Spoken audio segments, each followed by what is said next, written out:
আম থাকতে থাকতে এই সিজনে একবার আম দই বড়া বানিয়ে খেয়ে নাও বন্ধুরা, দারুণ সুস্বাদু খেতে হয় এই দই বড়া। এমনি সাধারণ দই বড়ার মতোই বানাতে হবে। এতে আমার লাগবে ভেজানো কলাইয়ের ডাল, মিক্সিতে আমি পেস্ট করে নিয়েছি।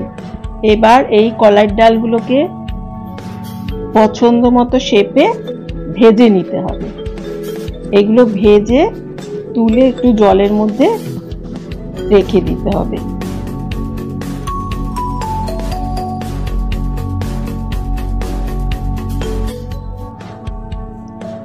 এইভাবে আমি সমস্ত দই বড়াটা ভেজে জলের মধ্যে দিয়ে উল্টে পাল্টে একটু রেখে দিয়েছি কিছুক্ষণ। এতে খুব নরম হয়ে যাচ্ছে, নরম তুলতুলে হয়ে যাচ্ছে। এইবার আমার লাগছে দই। দইটা আমি ঘরেই পেতে নিয়েছিলাম। এর মধ্যে দিতে হবে নুন আর চিনি পরিমাণ মতো। যে যতটা মিষ্টি খাবে সেইভাবে একটু মিষ্টি দেবে, আর এমনি সাধারণ নুন।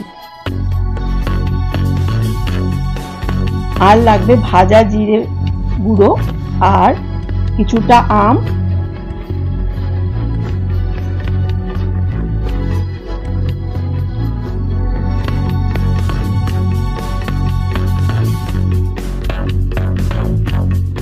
এইবার দইটাকে একটু ফেটিয়ে নিয়ে, নুন চিনি দিয়ে ফেটিয়ে নিয়ে তার মধ্যে দই বড়াগুলো দিয়ে দিতে হবে।